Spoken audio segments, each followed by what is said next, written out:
नरेंद्र दामोदर दास मोदी ईश्वर की शपथ लेता हूं कि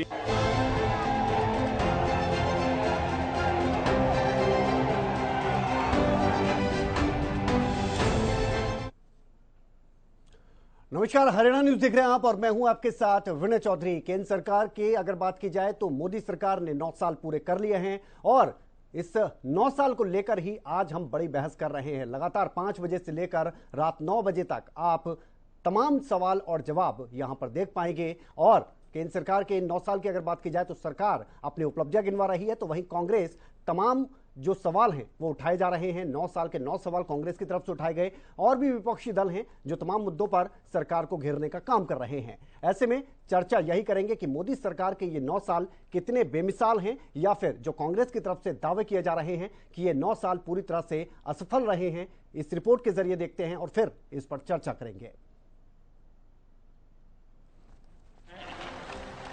नरेंद्र दामोदर दास मोदी ईश्वर की शपथ लेता हूं कि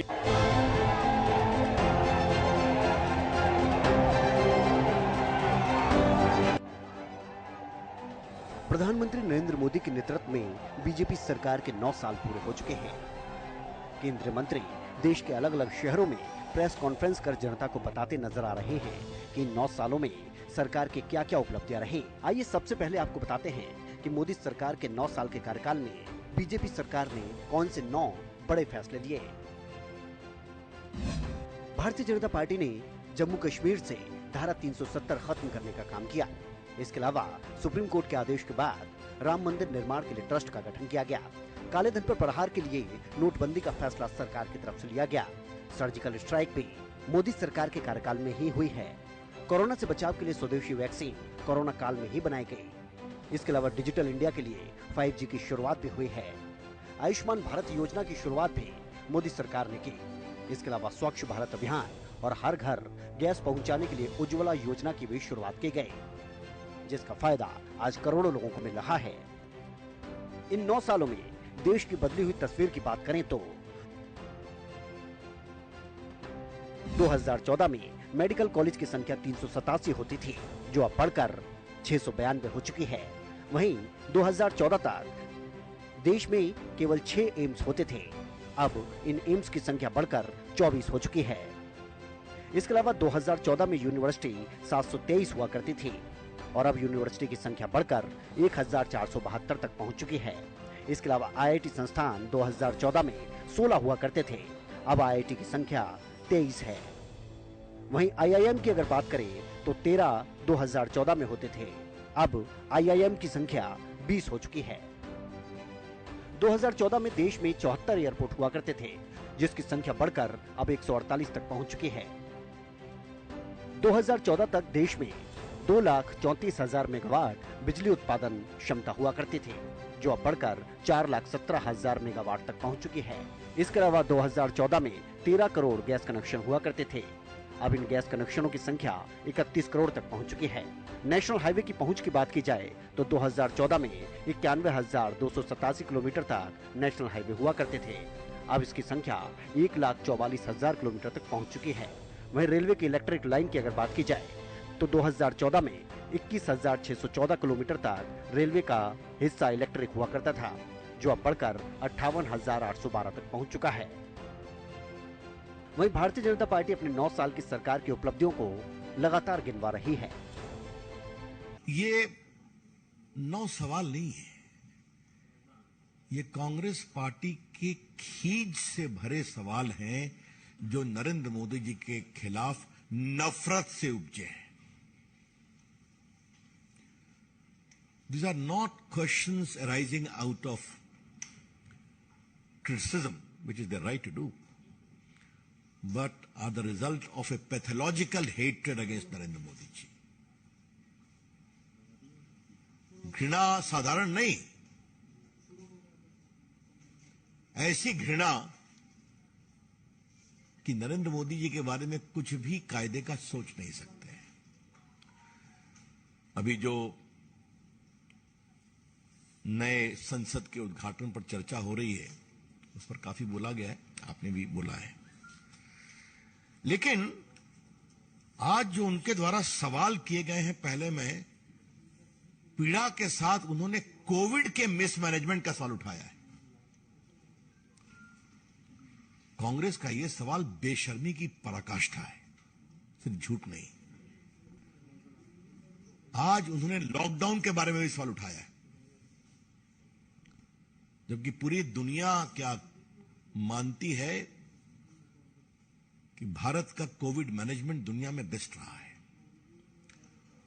जिस तरह से ऑक्सीजन एक्सप्रेस चला, जिस तरह से वैक्सीनेशन बने, जिस तरह से बाकी सारी व्यवस्था की गई, जो भारत में कुछ नहीं बनता था उस समय, उसको एक फास्ट ट्रैक किया गया। आज पूरी दुनिया उसकी तारीफ करती है। इस बीच कांग्रेस ने भी मोदी सरकार के 9 साल पर 9 सवाल खड़े किए हैं। कांग्रेस सरकार को महंगाई और बेरोजगारी के साथ कई मुद्दों पर घेर रही है। कांग्रेस ने मोदी सरकार को अर्थव्यवस्था, किसान और कृषि, भ्रष्टाचार, चीन और राष्ट्रीय सुरक्षा, सामाजिक सद्भाव, सामाजिक न्याय, लोकतांत्रिक संस्थाएं, जन कल्याण योजनाएं और कोरोना मिसमैनेजमेंट जैसे मुद्दों पर 9 सवाल खड़े किए हैं। प्रधानमंत्री अपनी चुप्पी तोड़े। पहला सवाल अर्थव्यवस्था से संबंधित है। हम लोग सब जानते हैं कि हमारी देश पीड़ित है महंगाई से, बढ़ती हुई बेरोजगारी से, नोटबंदी से, पहला नोटबंदी, दूसरा नोटबंदी, गलत तरीके से जीएसटी लागू होने के बाद जो एमएसएमई खत्म, और इसका पूरा और हमें देखने को मिल रहा है। आर्थिक विषमताएं बढ़ती हैं, आर्थिक विषमताएं बढ़ती हैं। पहला है क्यों है प्रधानमंत्री देश में बेरोजगारी छू रही है, क्यों अमीर हो रहे हैं और गरीब हो रहे हैं। सार्वजनिक संपत्तियों को आप क्यों मित्रों को बेच रहे हैं, आर्थिक विषमताओं क्यों बढ़ रही हैं। तो ये पहला सवाल अर्थव्यवस्था से जुड़ा हुआ है और खास तौर से बढ़ती हुई आर्थिक विषमताओं के संबंध में है। दूसरा सवाल कृषि और किसान से संबंधित है, कृषि और किसान से जुड़ा हुआ है। ऐसा क्यों है प्रधानमंत्री जी? कुल मिलाकर मोदी सरकार के 9 साल पूरे हो चुके हैं। सत्ता पक्ष से शानदार सफर की तरह मान रही है, तो वहीं कांग्रेस और अन्य विपक्षी दल इन 9 सालों में सरकार को पूरी तरह से विफल बता रही है। सवाल यही है कि ये 9 साल कितने बेमिसाल, या कांग्रेस के दावों के हिसाब से ये 9 साल विफलता के साथ। Bureau report, Haryana news. बता देते हैं, तुलना करके बता देते हैं, मेडिकल कॉलेजों की संख्या 2014 में 387 थी और अब की अगर बात की जाए तो ये 692 तक पहुंच चुकी है संख्या। इसके अलावा एम्स की अगर बात की जाए तो 6 एम्स हुआ करते थे 2014 में और 2023 में ये बढ़कर 24 पहुंच गई संख्या। इसके अलावा और भी कई ऐसी चीजें हैं, एस्पेक्ट हैं जिनको लेकर हमने तुलना की है। यूनिवर्सिटी की अगर बात की जाए 723 हुआ करती थी 2014 में, अब ये बढ़ गई हैं और बढ़कर इनकी संख्या 1472 पहुंच चुकी है। आईआईटी संस्थान, इनकी अगर बात करें तो 16 संस्थान 2014 में हुआ करते थे और 2023 में ये 23 हो गए, बढ़कर इनकी संख्या। इसके अलावा आईआईएम की अगर बात की जाए तो 2014 में 13 हुआ करते थे, 2023 में 7 और खुल गए, तो ये 20 हो गई इसकी संख्या। तो ये हम आपको दिखा रहे हैं 2014 से लेकर 23 तक में कितना कुछ क्या क्या बदला है। एयरपोर्ट 74 हुआ करते थे 2014 तक और अब इनकी संख्या बढ़कर 148 पर पहुंच चुकी है।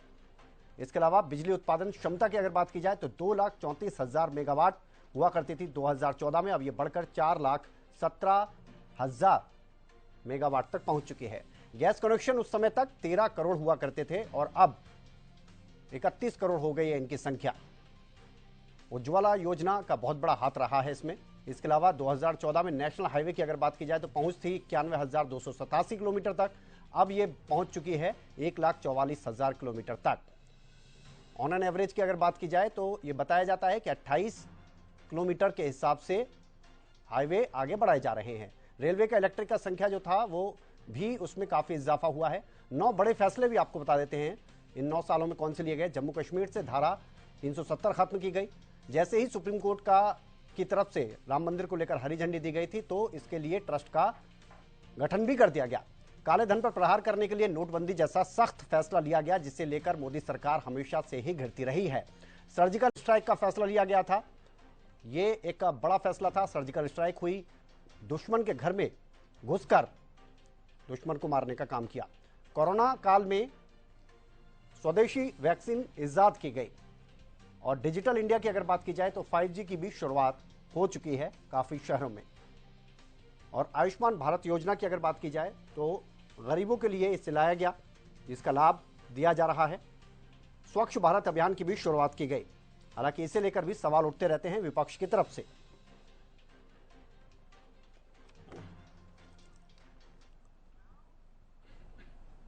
तो ये 9 साल कितने बेमिसाल रहे हैं, इसी पर चर्चा करेंगे। हमारे साथ एक खास पैनल मौजूद है और हम लगातार 5 बजे से इसी पर चर्चा कर रहे हैं। राजेंद्र जादौन जी हैं हमारे साथ, वरिष्ठ पत्रकार के तौर पर। के सिंह जी हैं, टैक्स एक्सपर्ट हैं, इनसे बातचीत करेंगे। भूपेंद्र सिंह गहलावत जी हैं, बीजेपी से प्रवक्ता। केवल ढींगरा जी हैं, कांग्रेस के प्रवक्ता हैं। विजेंद्र रेड्डू जी हैं, इनेलो से प्रवक्ता। और सुखवीर तंवर जी हमारे साथ स्टूडियो में बैठे हैं, आम आदमी पार्टी से प्रवक्ता हैं। आप सभी का बहुत बहुत स्वागत है। सबसे पहले राजेंद्र जादौन जी, आपके पास आता हूं। वरिष्ठ पत्रकार हैं, आप ज्यादा बेहतर तरीके से चीजों को समझा सकते हैं। ये 9 साल कितने बेमिसाल, या कांग्रेस जो दावे कर रही है कि ये 9 साल असफलता के साल? देखिए, कांग्रेस तो मुख्य विपक्षी दल है, तो उनका काम है कि सरकार के कामकाज में क्या कमियां हैं उनको उजागर करना और उनको हाईलाइट करना, लोगों के बीच में उनको रखना। तो ये है कि 9 साल के जो मोदी सरकार का कामकाज है वो मिला जुला रहा। कुछ काम ऐसे भी हैं जो लंबे समय से लंबित थे, वो काम हुए हैं, और कुछ ऐसे भी आर्थिक मोर्चे पर कुछ फैसले ऐसे हुए जो इनके कुछ विपरीत परिणाम भी दिखाई दिए। तो ऐसे बहुत जो लंबे समय से और जो लीजिए कि देश की स्वतंत्रता के समय से जो कार्य लंबित थे और वो लगातार जो है चुनावी वायदों में और राजनीतिक दलों के भाषणों में जो कामकाज पूरे करने के लिए वादे किए जाते थे, उनका निपटारा इन 9 साल के कार्यकाल में मोदी सरकार ने कर दिया। धारा 370 का मुद्दा था तो धारा 370 हटाने का काम किया। मंदिर आंदोलन चलता था तो मंदिर का निर्माण होने जा रहा है, चल रहा है निर्माण। तो ऐसे कई मुद्दे हैं। ट्रिपल तलाक का मुद्दा था, सोशल फैब्रिक को बदलने का काम कर रहा है। तो वो ट्रिपल तलाक का जो है उन्होंने जो वो समाप्त करवा दिया। तो इस तरह से जो है मिला जुला हुआ है 9 साल का कार्यकाल। लेकिन आर्थिक मोर्चे पर जैसे ये कृषि कानून आ गए थे, 3 कृषि कानून, अब वो जो है एक्सेप्टेबल नहीं थे, स्वीकार्य नहीं थे। किसानों को दिखाई देता था कि इससे जो है बहुत ज्यादा निजीकरण हो जाएगा और उनका जो MSP का प्रावधान है वो समाप्त हो जाएगा और वो कहीं रह नहीं जाएगा। उसको लेकर आंदोलन चला, बड़ा विरोध हुआ। तो ये है कि भूमि अधिग्रहण कानून को लेकर भी हुआ। आर्थिक मोर्चे पर प्राइवेटाइजेशन की जो स्पीड है कुछ ज्यादा दिखाई देती है। तो मिला जुला रहना चाहिए। संयुक्त अर्थव्यवस्था जो फायदेमंद हो वो बना के रखने की जरूरत होती है। ठीक है राजेंद्र जी, आपकी आवाज में थोड़ी सी दिक्कत आ रही है। मैं टेक्निकल टीम से कह रहा हूँ, वो सही करेंगे। मैं आ जाऊंगा आपके पास। केवल ढींगरा जी, आपके पास आ रहा हूँ। 9 सवाल उठाए गए हैं आपकी तरफ से। इन 9 सवालों को किस बेस पर उठाया गया है, इस पर आप क्या कहना चाहेंगे? देखिए, सबसे बड़ा बेस है देश की अर्थव्यवस्था। आप देखिए 2014 में जो अर्थव्यवस्था थी उसके बाद हमारे देश में क्या बना। हमारे देश में महंगाई जो है वो आसमान को छू गई, बेरोजगारी जो है वो दर बढ़ गई। तो मोदी जी के जो वायदे थे वो फेलियर साबित हुए, क्योंकि इन्होंने कहा था हम 2 करोड़ रोजगार हर साल देंगे। तो आज 9 साल में 18 करोड़ रोजगार मिलने चाहिए थे, मिला कुछ भी नहीं। आसमान को छू रही जो बेरोजगारी और महंगाई थी उससे लोगों की हालात खराब करने में जो है अर्थव्यवस्था बुरा हाल कर दिया। आप ये देखिए, चंद अमीरों को अमीर करने का काम कर रही है ये सरकार और बाकी सभी लोगों को गरीब बना रही है। और गरीब भी ऐसे कि 80 करोड़ लोगों को राशन देने का काम कर रही है सरकार। आप ये देखिए, जब बंदा गरीब होगा तो वो मांग के राशन लेगा, मांग के खाएगा। तो ये काम किया 9 सालों के अंदर। अगर हम ये पूछे तो मोदी जी भाग जाते हैं मुंह छुपा के। उनको ये बताना पड़ेगा कि 370 में से लोगों को फायदा क्या हुआ। उनको ये भी बताना पड़ेगा कि राम मंदिर बना तो उसका लोगों को फायदा क्या होगा। हो कोर्ट तुम्हारा फैसला है, लेकिन उससे लोगों को क्या मिलेगा, रोटी मिलेगी क्या। उसके साथ काला धन की ये बात करते थे। काला धन इनके पास कहां से निकला, कहां आया, कितनी राशि थी, कहां पता है, किसी को पता ही नहीं है कि कौन सी राशि थी। जो लोगों को 15-15 लाख मिलने थे वो मिले तो है नहीं। और दूसरी बात आयुष्मान की जहां तक करी है, किसको लाभ मिला अभी तक ये समझ में ही नहीं आ रहा। आयुष्मान के पहले भी इंश्योरेंस कंपनियां चला करती थी, उसका भी लाभ मिलता था। तो एक नाम बदलने से क्या लाभ किसी को मिला, ये अभी तक समझ में नहीं आया। कोरोना में 40 लाख लोग करीबन जो है वो जो नदियों में लाशें मिली, उसका अव्यवस्था क्यों फैलाई गई, उसका हाल ऐसा क्यों किया गया कि जो लोग थे उनको यही नहीं पता लग रहा था कि हम किधर जा रहे हैं, क्या कर रहे हैं, हमारा कोरोना के साथ क्या मिसमैनेजमेंट था। इसके साथ साथ अचानक लॉकडाउन कर दिया। जो लोग जहां पे काम कर रहे थे उन बेचारे कामगार साथियों को अपने घरों में जाना इन्होंने मजबूर कर दिया उनको। और उनकी कितने लोग सड़कों के ऊपर जिनकी डेथ हो गई, किसके लिए इन्होंने पूछा, किसके लिए इन्होंने मतलब जो है हालात पूछी उनकी, फैसले की टाइमिंग को लेकर हाथ पे छोड़ दिया इन्होंने। ढींगरा जी टाइमिंग को लेकर फैसला सवाल उठा रहे हैं या फिर लॉकडाउन को ही गलत बता रहे हैं आप, ये चीज है ना सर। सर ये लॉकडाउन नहीं था, ये लोगों की जान की आफत थी।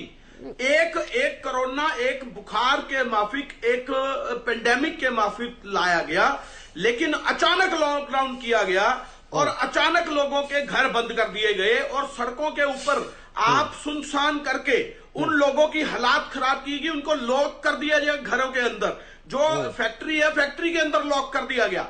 आदमी को भूख भी लगती है, आदमी को रोटी भी खानी है, उसको महीने की सैलरी भी चाहिए। एक मिनट सुनिए ना, उसको महीने की सैलरी भी चाहिए, उसको ना सैलरी मिली ना उसको खाना मिला। तो उनको जब 2-2 महीने 3-3 महीने उनको लॉक करके रखा गया अंदर, जेलों के अंदर, एक घर के अंदर जेल बना के बंद किया गया, तो उनके हालात क्या हुए। लॉकडाउन वाली बात और कोरोना पे डिटेल में करेंगे बात।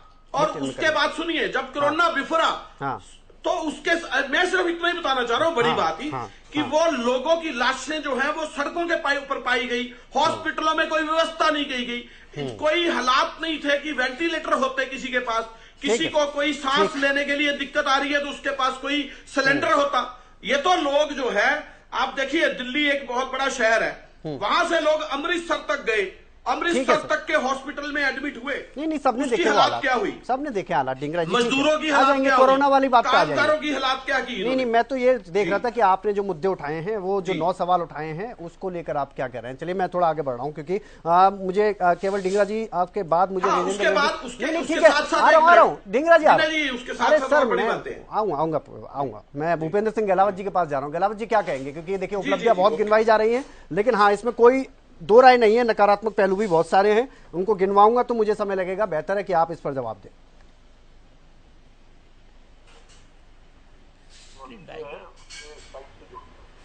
गहलावत जी आवाज आ रही है?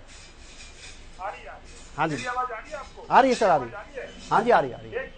देखिए मैं ये कहना चाहता हूँ, जिस तरह से कांग्रेस के प्रवक्ता ने ये बातें कही, उससे मुझे ये लगता है कि कांग्रेस पार्टी के लोगों का दिमागी तौर पर दिवाला निकल गया है।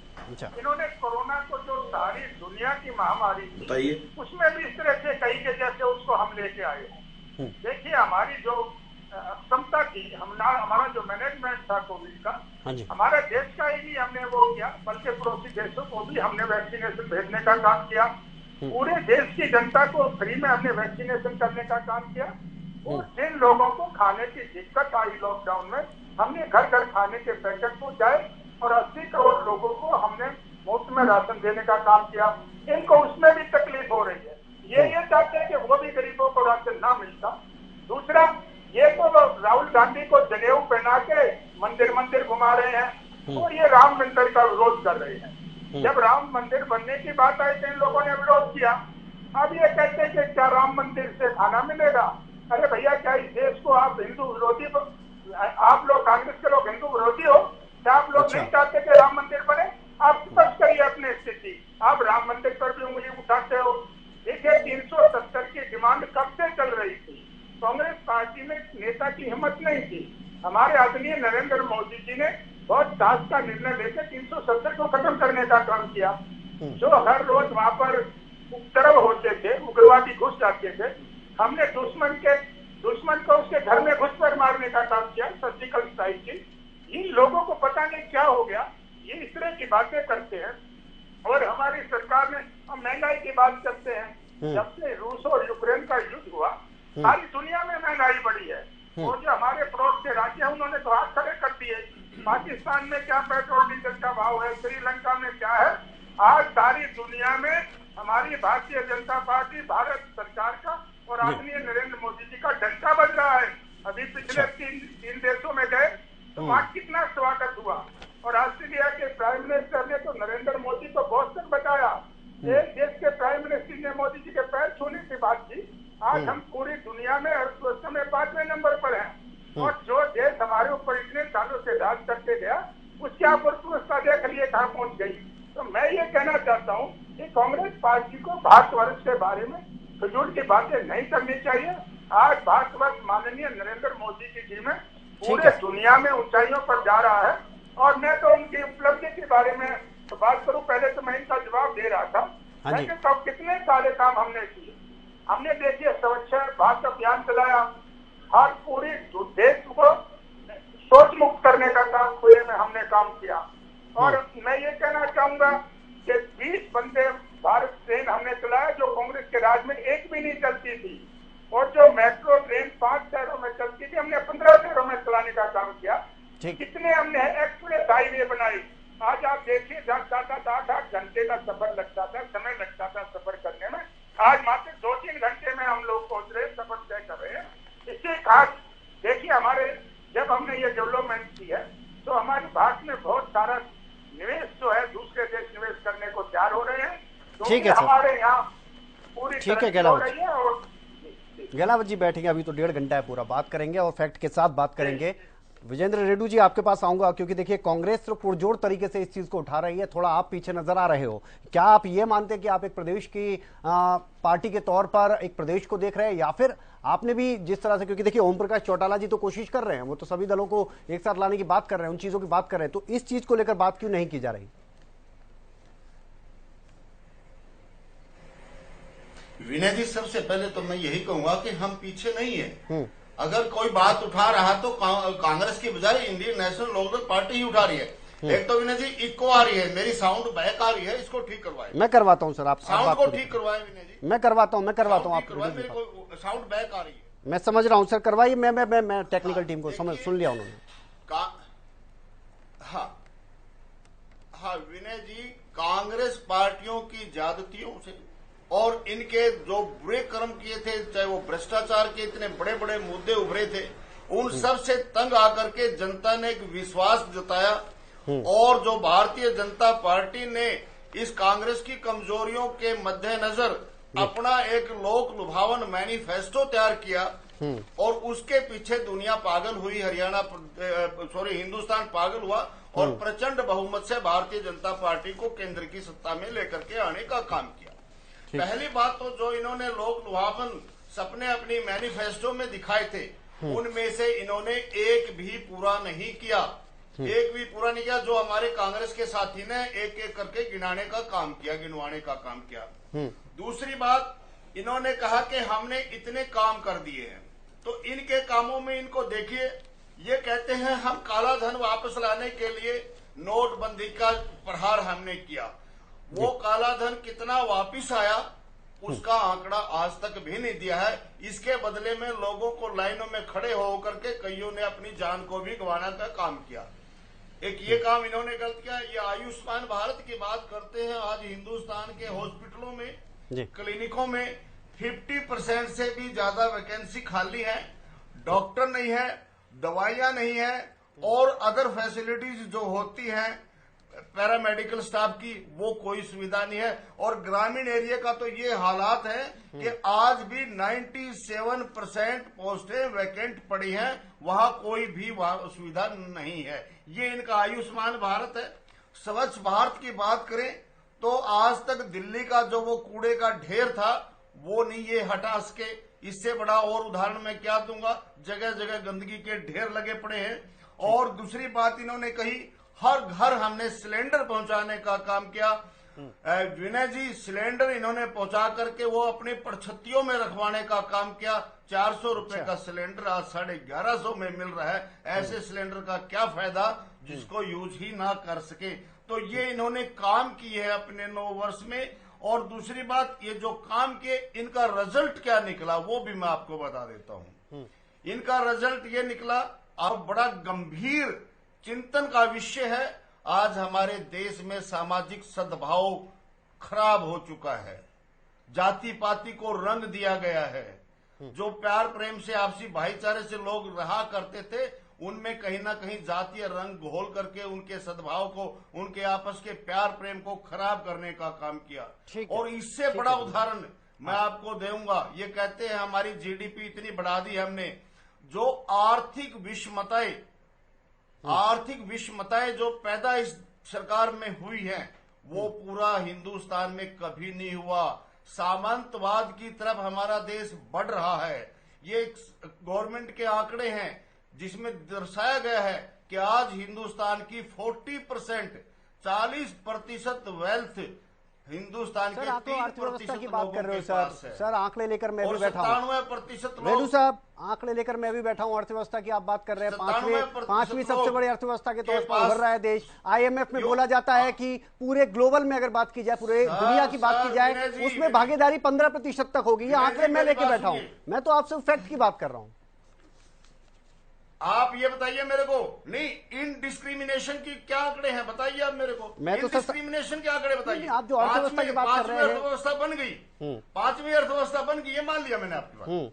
लेकिन 5वीं अर्थव्यवस्था में धनाढ्य कितने हैं और कितने परसेंट वेल्थ, कितने परसेंट धनियों के पास है और आम लोगों के पास कितने परसेंट हिंदुस्तान की वेल्थ है? केवल 3% का। मैंने ये नहीं कहा, मैंने इस पर ऑब्जेक्शन नहीं किया कि 5वीं अर्थव्यवस्था बनी, लेकिन इन डिस्क्रिमिनेशन ऑफ वेल्थ मैं इसकी बात कर रहा हूं विनय जी। जो कुछ ही 3% लोगों के पास 60% वेल्थ है और 97% 40% में गुजारा कर रहे हैं। ये कैसी जीडीपी है? ये कैसे आर्थिक व्यवस्था हमारा विकास है? ऐसा नहीं होना चाहिए। इन डिस्क्रिमिनेशन बहुत ज्यादा बढ़ गई। और अगली बात, सर एक मिनट 5 सेकंड और लेंगे। अगली बात, जो आज ये सेंगोल के ऊपर विवाद चल रहा है, राजदंड के ऊपर जो विवाद चल रहा है, असल में 9 साल में सरकार ने अपने जिस अहंकार को दिखाने का काम किया है, शायद किसी राजतंत्र में भी इतना अहंकार नहीं दिखाया गया होगा। जिस प्रकार से किसानों को 13 महीने तक रोडों पर बिठा करके रखा और जिस प्रकार से आज महिला खिलाड़ियों को डंडे दौड़ा करके पीटने का काम किया जा रहा है और उनकी आवाज सुनने का काम किया जा रहा है। सब चीजों पर डिटेल में आएंगे, हमारे पास समय है आज। रेणु साहब, डिटेल है हमारे पास और डिटेल की बात करेंगे और समय भी है हमारे पास। सुखवीर तंवर साहब हमारे साथ जुड़े हुए आम आदमी पार्टी से। सुखवीर जी, आप क्या कहेंगे? क्योंकि देखिए अब आप भी पुराने हो गए हैं पार्टी में और खासतौर पर अगर देखा जाए तो आम आदमी पार्टी भी पुरानी हो गई है, 2 राज्यों में आपकी सरकार है, तो आप भी चीज़ों को टेक्निकली तरीके से ज़्यादा बेहतर समझते हैं। इन 9 सालों को आपकी पार्टी किस तरह से देख रही है? देखिए, जिस प्रकार से आपके कार्यक्रम का विषय है 9 साल बेमिसाल, ये 9 साल बेमिसाल नहीं है, ये 9 साल बदहाल है। मैं आपको आंकड़ों के साथ बात रखूंगा जी।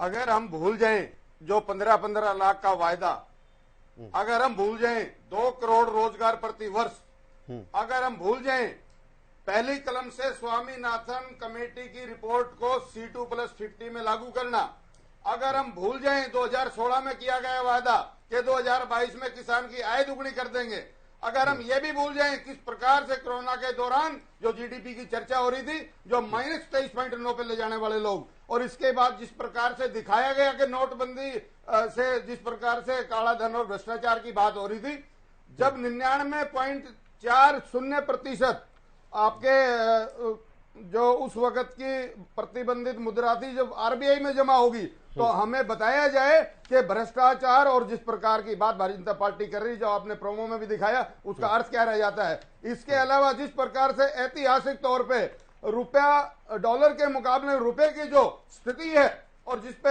अतीत में जिस प्रकार से नरेंद्र मोदी जी किसी जमाने में तंज कसते थे, हम उसको भी भूल जाएं। इसके अलावा कहा गया था बहुत हुई महंगाई की मार, अब की बार मोदी सरकार, हम इस बात को भी भूल जाएं। और आपने पूरे देश ने देखा किस प्रकार से कोविड में श्रम शक्ति के साथ क्या हुआ, और मैं इसी में उदाहरण आपके चैनल के माध्यम से देना चाहता हूं।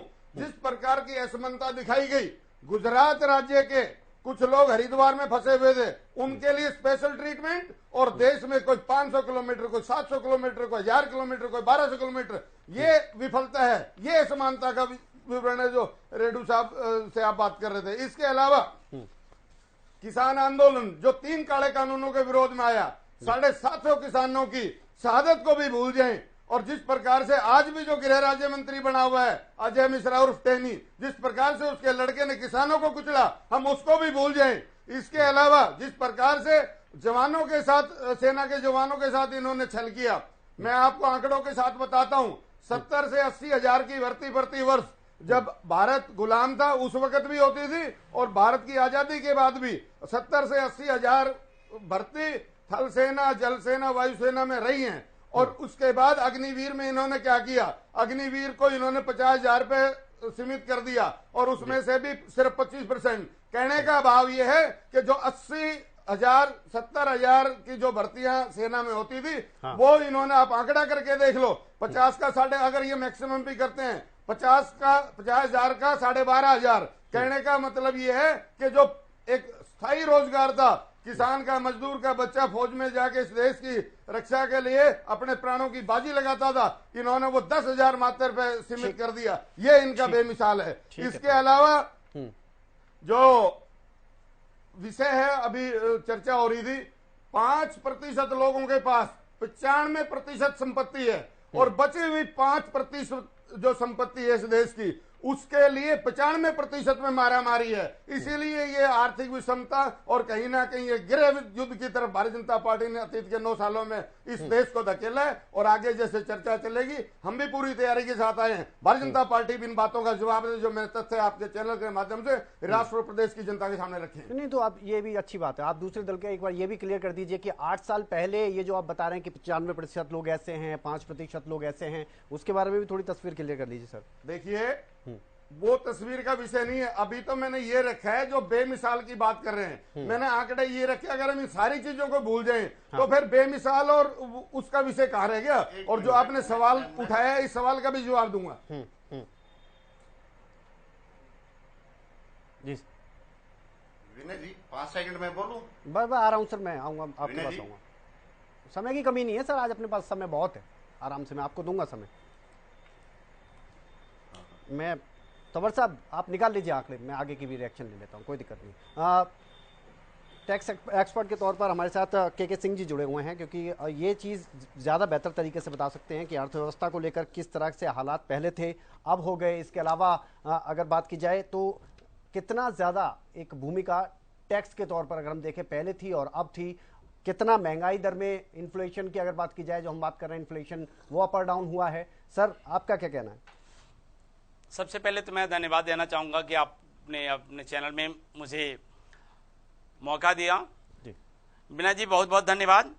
जी सर। जहाँ तक मैं सबसे पहले क्लियर करूँ कि मेरा नाम के सिंह है, मैं कंप्लायंस एंड गवर्नेंस प्रोफेशनल हूँ, company secretary, not the tax expert.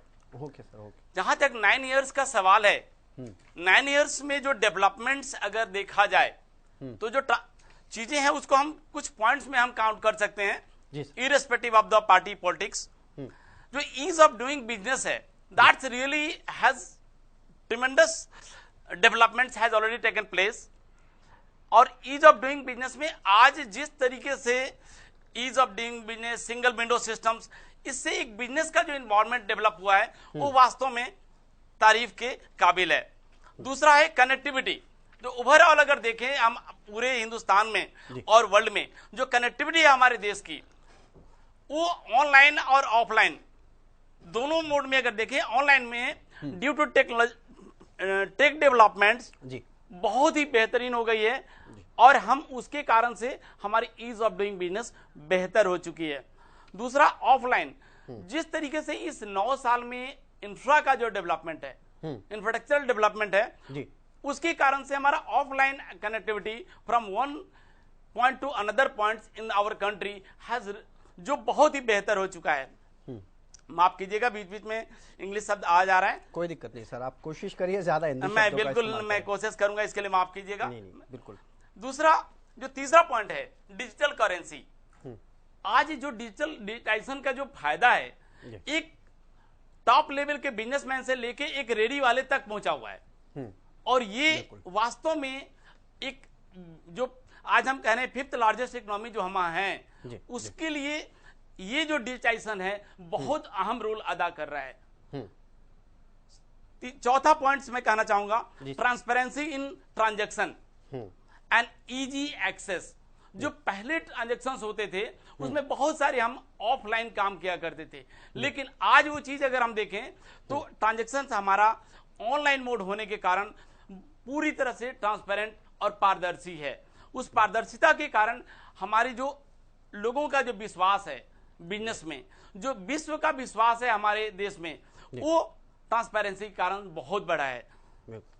कुछ जो इस 9 साल में जो कुछ महत्वपूर्ण लॉ हैं, और खासकर मैं कहना चाहूंगा insolvency and bankruptcy code, labour law reforms, इसके कारण हमारे देश के आर्थिक प्रक्रिया में जो विश्वास बढ़ा है विश्व का, वो बहुत ही बेहतर और काबिले तारीफ है। ठीक है सिंह साहब, और पॉइंट्स आपसे ले लेंगे, लेकिन मैं लास्ट में अगर 5 से 10 सेकंड देता हूं। जी। एक वेब बेस्ड कंप्लायंस है, जिसमें कि कंप्लायंस की अगर देखा जाए तो आज जिस तरीके से वेब बेस्ड कंप्लायंस है, टेक्नोलॉजी के बेस्ड कंप्लायंस है, उससे हम एक छोटे बिजनेस से लेकर बड़े बिजनेस तक उनका काम बहुत आसान हो गया है और पूरी तरह से पारदर्शिता बरतती जा रही है। ठीक है सर, ठीक। सर बैंक को लेकर आप बात कर रहे थे, आज ही आरबीआई की तरफ से बयान आया है कि अब बैंकों को लेकर थोड़ी सी परेशानी है और उस थोड़ा सा संभल कर चलना होगा। दिक्कतें बहुत है, खैर और भी चीजें आपसे जानेंगे, लेकिन मैं पहले राजेंद्र जादौन जी के पास जाना चाहता हूँ, बहुत देर से वेट कर रहे हैं। सर, अर्थव्यवस्था को लेकर बहुत सवाल उठ रहे हैं और इसमें एक बड़ी भूमिका रही है कोरोना काल की भी। आपको क्या लगता है फिलहाल के समय में अगर देखें, क्योंकि देखिए आंकड़े बयां करते हैं कि 5वीं लार्जेस्ट अर्थव्यवस्था के तौर पर हम भारत को देख रहे हैं। IMF कह रहा है कि हम 15% यानी भारत पूरी दुनिया की जो ग्लोबल रीच है उसमें भूमिका निभाएगा अर्थव्यवस्था में। आपको क्या लगता है सर?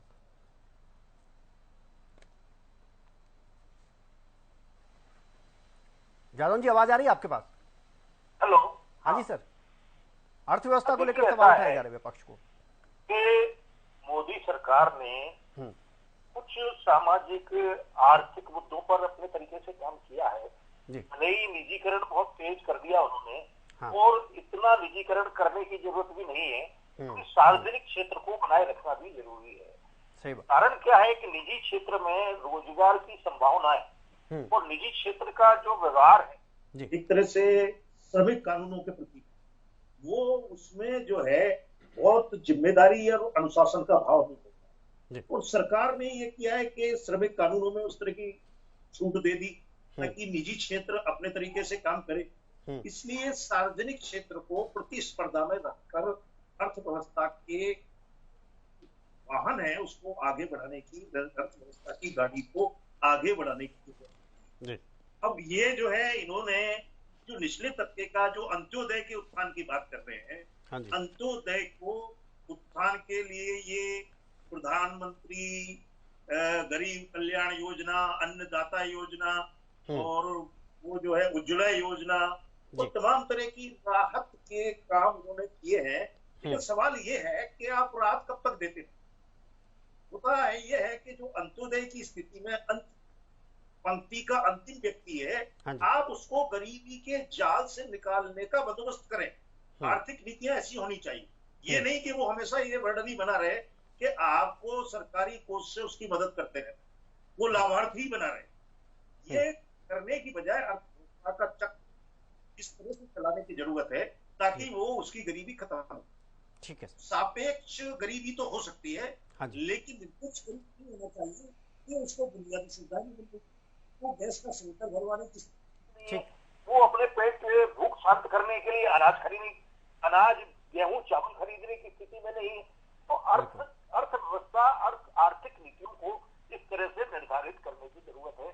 बाकी सरकार ने कई नव चेतनाओं का संचार किया, जैसे स्वच्छता अभियान चलाया राष्ट्रीय स्तर पर, खुले में शौच के खिलाफ जो अभियान चलाया है, तो उससे जितना भी काम हुआ, लेकिन एक नव चेतना का संचार राष्ट्र में हुआ है कि सफाई का भी कोई अर्थ है। बिल्कुल जाओ सब आएंगे, उस मुद्दे पर भी आएंगे, क्योंकि उससे लेकर बड़े सवाल उठाए जाते हैं विपक्ष की तरफ से, उससे लेकर भी सवाल उठाए जाते हैं। ठीक है सर। ये है, और जो उलझे हुए मुद्दे थे देश के, जो राजनीतिक वास्तव में चले आ रहे थे, जो वायदों में चले आ रहे थे, चुनावी वायदों में, उनका निस्तारा भी हुआ है। ये नहीं हुआ कि उनको सिर्फ उन मुद्दों को उठाते हुए मतदाता को आकर्षित करने का काम किया हो और वोट लेकर फिर उनको भुला देने का काम किया हो, ऐसा नहीं हुआ, काम हुआ है। स्वच्छता अभियान जो है एक बड़ा महत्वपूर्ण अभियान चलाया गया। स्मार्ट सिटी की जो अवधारणा थी, भले ही वो उस ढंग से उसमें काम नहीं हुआ, पर वो एक मुद्दा आया और एक जागरूकता पैदा हुई कि राष्ट्र को स्मार्ट शहरों की भी जरूरत है। दूसरे, सूचना प्रौद्योगिकी की जो क्रांति देश में चल रही थी, उसको आगे बढ़ाने का भी काम हुआ। बिल्कुल डिजिटल तौर पर तो काम हुआ है सर, बिल्कुल ठीक है। डिजिटलाइजेशन चाहे पूरा राष्ट्र अब उसमें पूरी तरह से नहीं घुस पाया है, लेकिन एक चेतना पैदा हुई है, तो मुझे लगता है कि ये जो है अभियान, ये डिजिटलाइजेशन का आगे भी बढ़ेगा। नहीं, दोनों चीजें बहुत सारी असावधानियां भी हुई, जैसे नोटबंदी में ये नहीं ध्यान रखा गया कि उसके क्या परिणाम होंगे, उसकी क्या क्षति, कोलेटरल जो लॉसेज है उसके, जो इंडस्ट्रीज बंद हो गई, लोगों को रोजगार नहीं मिला, वो लोग जो है परेशान हो गए, बेरोजगार होकर सड़क पर खड़ा हो गए, उत्पादन पर विपरीत प्रभाव पड़ा, तो ये भी है। लॉकडाउन एकदम आ गया, लोगों को जो है अपने सैकड़ों किलोमीटर पैदल चलकर या साइकिल यात्रा करके अपने घर लौटना पड़ा, बड़ी बुरी स्थितियां थी। तो ये सब चीजें जो सावधानियों से करने की जरूरत थी, उस पर भी ध्यान देने की जरूरत थी। 9 साल में कुछ ऐसे सीन भी देखने को मिले हैं जो थोड़ा आलोचना का विषय भी रखते हैं।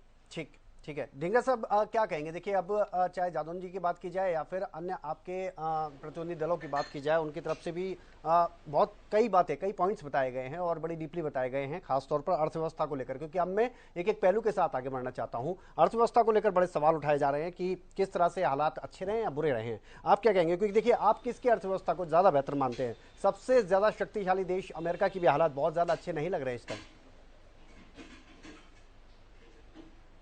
कर्ज के मामले में। विनय जी देखिए, अगर हम अपने आप को चूंटी मारे तो दर्द होगा ना जी।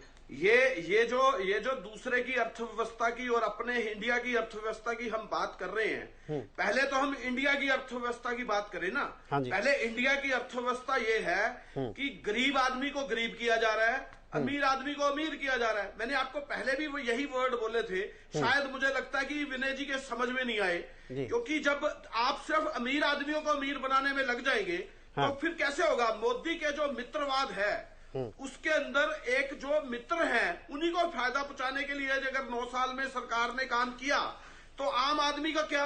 आम आदमी को झूठे दिलासे क्यों दे रही है सरकार? आम आदमी की हालत खराब क्यों करने लगी हुई है? वो 95% लोग हैं आम आदमी। अगर 100 करोड़ हमारे वोटर्स हैं पूरे देश के, बच्चों को छोड़ दे 18 साल से नीचे के, उन 100 करोड़ में से 95 करोड़ लोगों का अगर ये सरकार ने नुकसान पहुंचाया है 9 साल के अंदर, तो आप उसको अच्छा मानेंगे या बुरा मानेंगे? आप पहले ये बताइए। उसके बाद में दूसरी बात पे आता हूं। जिस तरीके से PSU बेच दिए गए हमारे देश के सारे अपने मित्रों भाइयों को, जिस तरह से LIC, SBI और दूसरे जितने सारे बड़े बड़े सिस्टम थे, उन सबकी RBI से भी पैसा खींचने का काम इस सरकार ने किया। 100 लाख करोड़ 9 साल के अंदर लोन लिया मोदी जी ने। वो पैसा कहां गया देश का? आप बताइए। ये जो अर्थव्यवस्था का भट्ठा बिठाने वाले जो लोग हैं ये यही हैं। और अर्थव्यवस्था का भट्ठा बैठा किस चीज से? ये अभी कोई आपने पैनलिस्ट बिठाया हुआ है, ये लोग सिर्फ मोदी की बढ़ाई करने के लिए आते हैं, इनको कोई काम नहीं देश के लिए।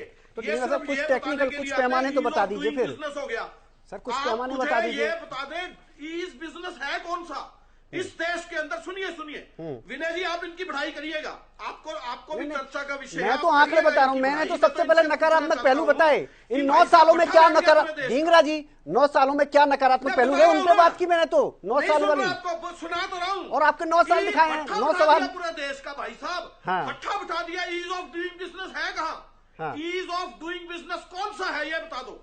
ईज ऑफ डूइंग बिजनेस कौन सा है, पहले तो ये बताओ। दूसरी बात, ऑनलाइन और ऑफलाइन, सुनिए, जब पैसा होगा तो ऑनलाइन जाएगा, जब पैसा नहीं होगा तो ऑफलाइन जाएगा। अरे पैसा ही कहाँ है जो ऑनलाइन ऑफलाइन जाएगा, वो तो मित्रों की जेब में चला गया। कौन सा ईज ऑफ डूइंग बिजनेस है देश के अंदर? सारा देश का बिजनेस का भट्ठा बिठा दिया जिन लोगों ने, उन लोगों को कह रहे हैं कि बहुत अच्छा काम किया। ऐसे आदमियों को शर्म आनी चाहिए, अंदर झांकना चाहिए कि सिर्फ मोदी की बढ़ाई करने के लिए टीवी पर बैठा है आदमी, कह रहा है डिजिटल हो गया इंडिया। नहीं हुआ क्या? रेहड़ी डिजिटल नहीं हुई है, रेहड़ी वाले की जेब में पैसा नहीं है रोटी खाने के लिए, उसको उसके लिए खाना नहीं है, उसके लिए राशन नहीं है, उसकी रेहड़ी को उठा के ले जाते हैं जिस समय, ठीक है, 2000 का फाइन लेते हैं, कभी 10,000 का फाइन लेते हैं। वो फाइन जो जब लिया जाता है रेहड़ी वाले से, उसकी आय है 2000 और उससे फाइन लिया जाता है 10,000। ऐसे ईज ऑफ डूइंग बिजनेस होगा क्या? और आप ऐसे करिए, आप किसी भी शॉपकीपर के पास जाइए, सुनिए, आप किसी दुकानदार के पास जाइए, आप उससे पूछिए ईज ऑफ डूइंग बिजनेस का उसको फायदा हुआ? कहाँ हुआ बताओ? डिजिटल इंडिया कहाँ हुआ? कौन सी जगह पे डिजिटल है? अभी दूसरी बात और बताता हूँ, इन्होंने चीन को लाल आंख दिखाने की बात करी थी मोदी जी ने। आज चीन ने हमारी जो जगह है उसके ऊपर कब्जा कर रखा है, वो लाल आंख कहाँ गई है? हमारे देश में इंपोर्ट जो है वो बंद हो गया है, एक्सपोर्ट शुरू हो गया है, एक्सपोर्ट बंद हो गया है और इंपोर्ट शुरू हो रखा है।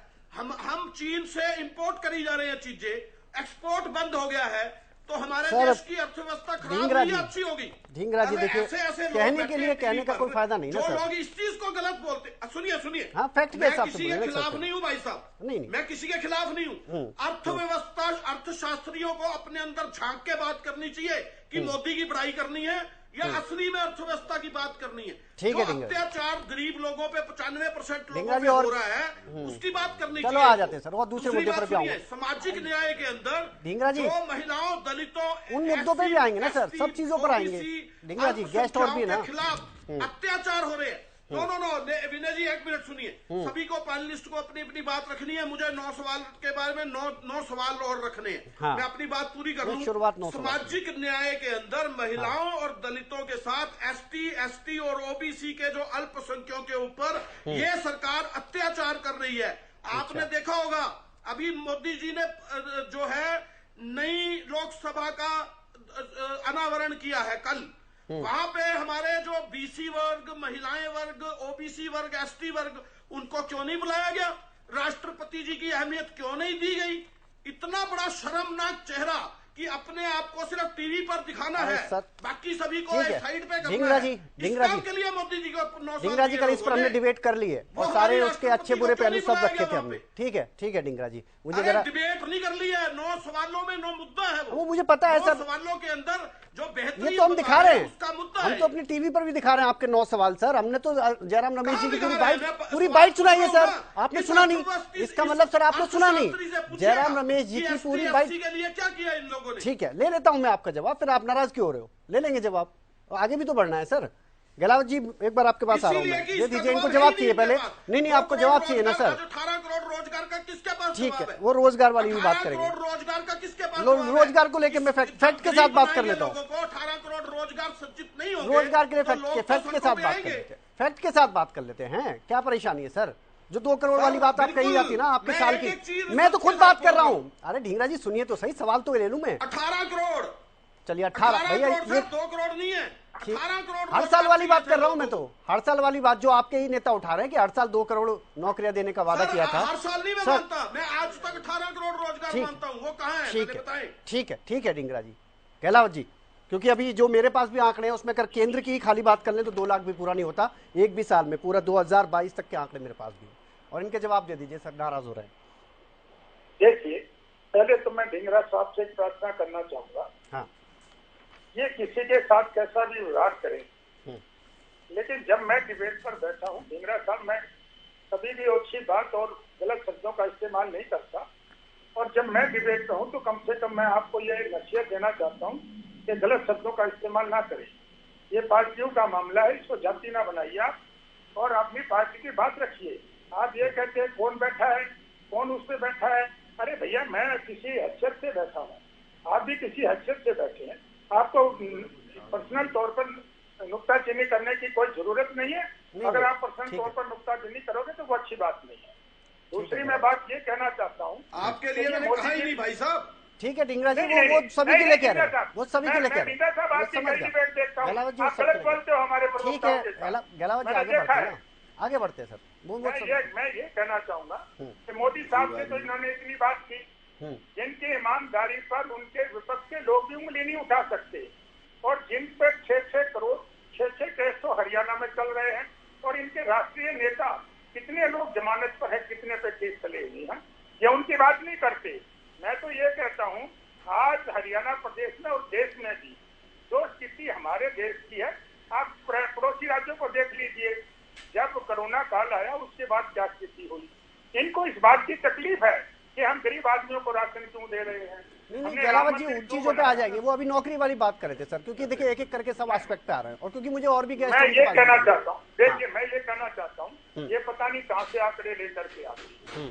आज हरियाणा के अंदर भी मैं कहता हूँ कोई भी पढ़ा लिखा आदमी बेरोजगार नहीं है। तो ये आंकड़े हैं, डिग्री और डिप्लोमा वाले तो आपको मिल जाएंगे बेरोजगार। जो पहले सुनिए भैया, पहले सुनिए, जो इन्होंने कांग्रेस, मैं कह रहा हूँ जो कांग्रेस के राज में क्षेत्रों में जो कॉलेज खोल दिए थे इन्होंने, और जो वहाँ से पैसों में डिग्री और डिप्लोमा मिलता था, ये कहते थे वहाँ से पैसों में डिग्री और डिप्लोमा ले आओ और नौकरी पैसे खर्ची पर्ची दे के हम दे देंगे। सिर्फ वो लोग बेरोजगार हैं, पढ़ा लिखा आदमी एक भी आज बेरोजगार नहीं है। मैं तो ये कहता हूँ आप किसी चौक पर चले जाइए, लेकर चौक पर आज 700 रुपए से कम तो मजदूर भी नहीं मिलता। सिर्फ आज हरियाणा में वो लोग बेरोजगार हैं जो काम नहीं करना चाहते।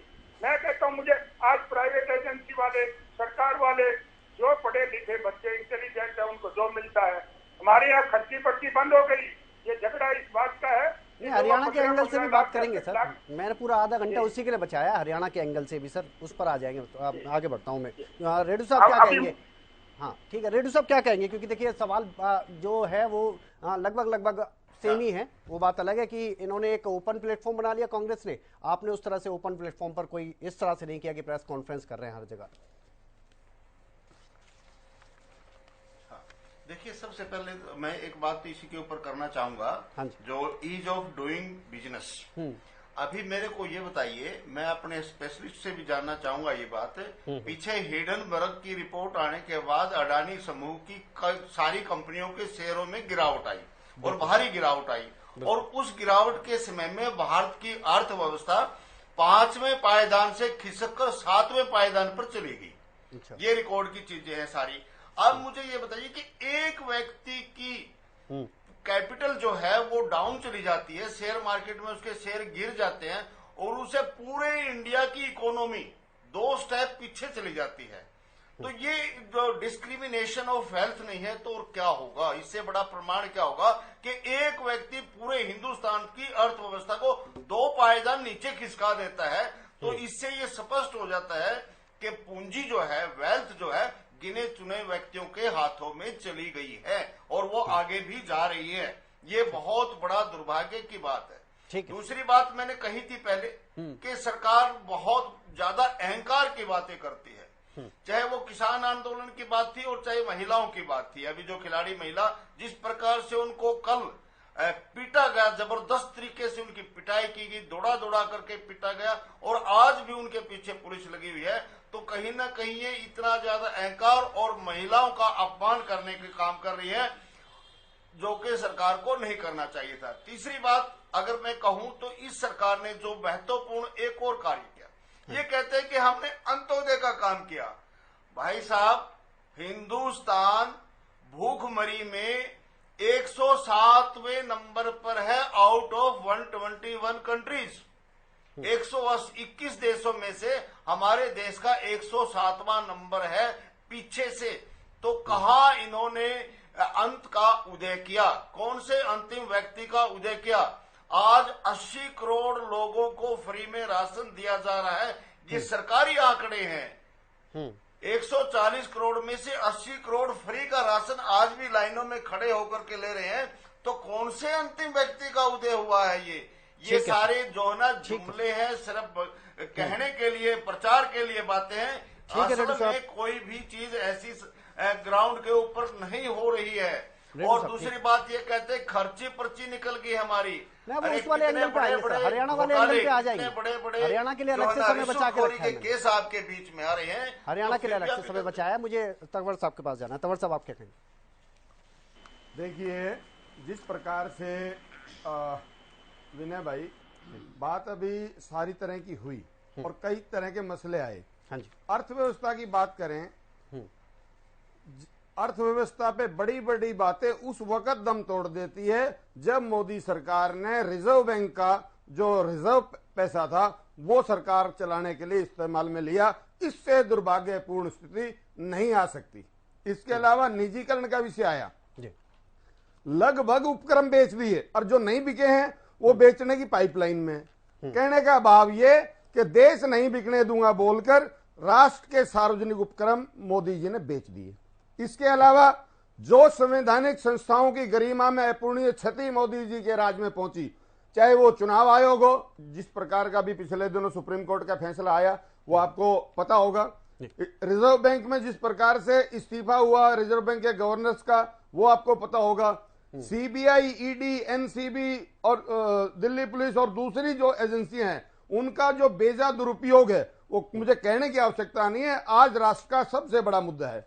इसके अलावा अर्थव्यवस्था से संबंधित जिस प्रकार से आर्थिक अपराधियों को संरक्षण दिया गया, विजय माल्या, मेहुल चौकसी, नीरव मोदी, ऋषि कमलेश अग्रवाल और अनेक सैकड़ों ऐसे लोग हैं जो लाखों करोड़ रुपया केंद्र सरकार के संरक्षण में बैंकों का लूटकर विदेश में इनके संरक्षण में गए हैं। विजय माल्या में कहना नहीं चाहिए, अरुण जेटली से मिलकर गए थे जब उन्होंने देश छोड़ा, क्या सरकार का संरक्षण नहीं था? निश्चित तौर पे हर विषय पे ये नंगे हो चुके हैं। और स्किल इंडिया की भी बात करते हैं, क्या दक्षता बढ़ाई? स्किल इंडिया के नाम पे सिवाय धन शोधन के कुछ नहीं हुआ। नहीं तो आंकड़े बता दें देश में कि कितने स्किल इंडिया के माध्यम से कितने लोगों को स्किल्ड इन्होंने किया। मैंने भी पढ़ा था सर इस बार। रुकिए, और धार्मिक अहिंसा की भी बात चल रही थी।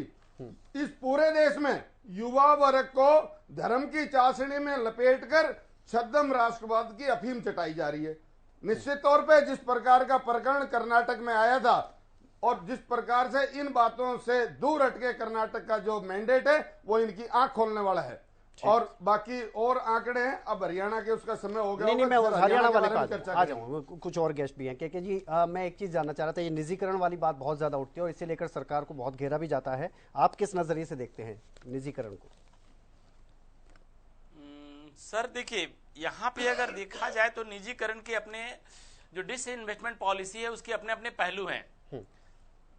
व्यक्तिगत रूप से मैं इस बात का पक्षधर नहीं हूं कि डिसइन्वेस्टमेंट इस तरीके से होना चाहिए, लेकिन डिसइन्वेस्टमेंट एक सरकारी नीतियों का एक अंग है, हम इसको नजरअंदाज नहीं कर सकते।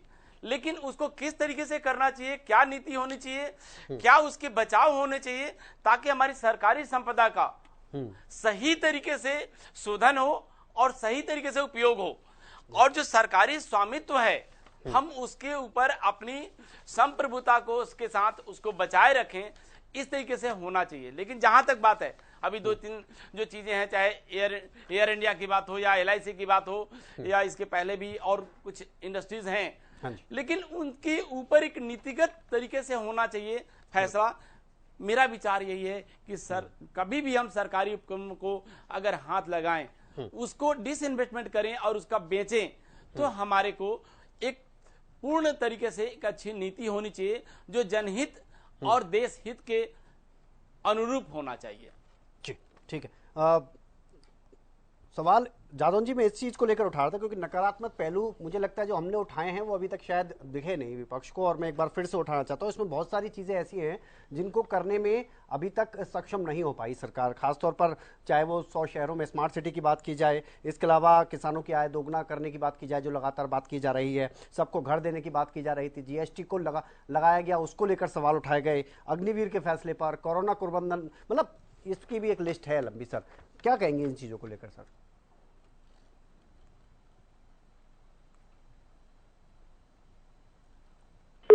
विनय जी, जादव जी सुन रहे आप?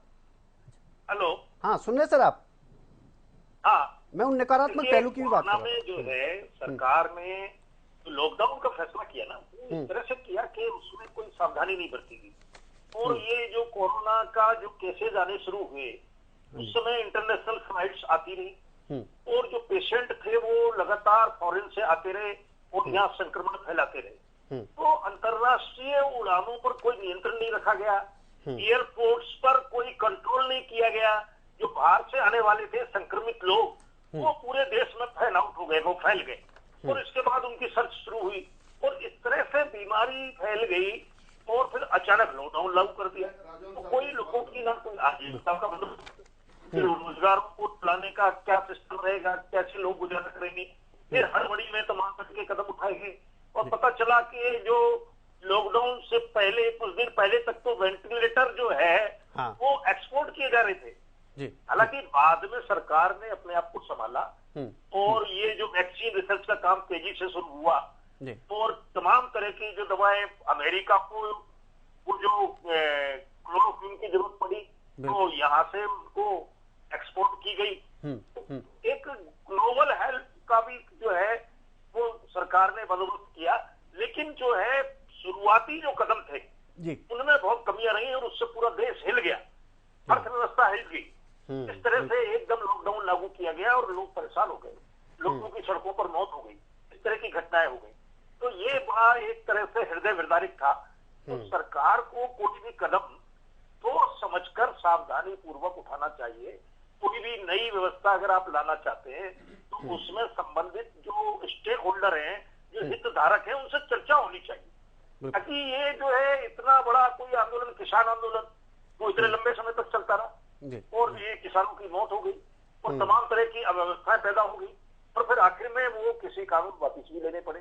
तो ये इस तरह से इनको पायलट प्रोजेक्ट के रूप में अगर आप लाते, कुछ मंडियों को हम इस तरह से चलाएंगे और चला के देखते हैं क्या परिणाम। तंवर साहब, जादव साहब कुछ सवाल लेना चाहते हैं। तंवर जी बताइए क्या सवाल। राजेंद्र जी, मैं आपसे पूछना ये चाहता हूँ, जब नवंबर 2019 में चाइना में कोरोना के केसेस आ गए थे और उस वक्त फरवरी 2020 में वहां पे अपने अहमदाबाद में नमस्ते ट्रंप, जब और दुनिया के देश जूझ रहे थे संक्रमण से, क्या वो फैसला मोदी सरकार का उचित था?